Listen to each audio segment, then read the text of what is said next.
आज पुरेपूर स्वतःकडेच लक्ष द्यायचं असं ठरवलं होतं. तर चला सकाळी सगळं आवरून घेतलं आणि इथे बघू शकतात शिवांश पुस्तक घेऊन बसलेला होता, कारण आज सुट्टी होती आणि आज आम्हाला अभ्यास करायचं सुचलेलं होतं.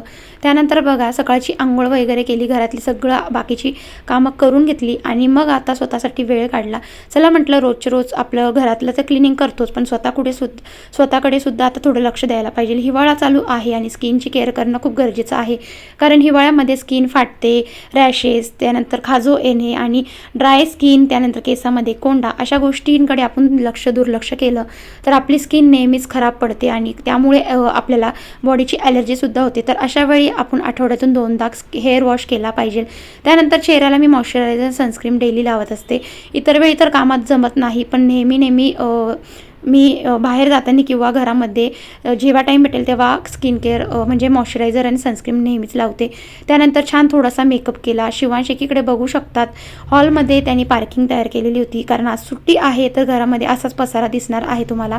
त्यानंतर बघा बेडरूममध्ये जे काही कालचे कपडे मी तुमच्यासोबत शेअर केले होते, धुतलेले होते, तर स्कूल बॅग म्हणा, स्कूलचा युनिफॉर्म, सगळे ड्रेस असे धुवून टॉवेल वगैरे सगळे जागच्या जागेवर ठेवले.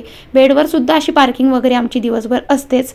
आणि त्यानंतर सगळे रुमाला टॉवेल छान सुकत घातले किंवा जे सुकलेले होते त्यांच्या घड्या घालून ठेवल्या. त्यानंतर बॅग वगैरे सुकलेली होती, त्यामध्ये त्याचे नोटबुक वगैरे सगळं ठेवून दिलं आणि किचनमध्ये आल्यानंतर जेवायला काय बनवायचं, तर आज आम्ही दोघंच होतो जेवायला, त्यामुळे म्हटलं चला आज मसाले भातच करूया. तर मस्त मसाले भात बनवायचा होता, सगळं कटिंग वगैरे करून घेतली. त्यामध्ये थोडी फ्लावर घालायची होती, त्यामुळे फ्लावर चिरून आणि थोडीशी पाण्यामध्ये उकळायला ठेवली, कारण त्यामध्ये आळ्या वगैरे सुद्धा असतात, म्हणून मी फ्लावर नेहमीच उकडूनच घेत असते. एकीकडे फ्लावर पाण्यामध्ये उकळायला ठेवली, तोपर्यंत कांदा आणि शेंगदाणे आणि आपलं बटाटा चांगला फ्राय करायला ठेवला. एकीकडे कांदा छान असा लालसर झाला. त्यानंतर मग त्यामध्ये काळा मसाला आणि तांदूळ आणि डाळ, तुरीची डाळ आणि हरभऱ्याची डाळ थोडी घेतलेली होती. छान एकीकडे मसाले भात लावून घेतला आणि भांडी जी बघतात ते की काल रात्रीची जी भांडी इतकी जमा झालेली होती, तर भांडी छान अशी लावून घेतली. जेवायला बसलो. असा होता आजचा रुटीन. चला भेटते, बाय.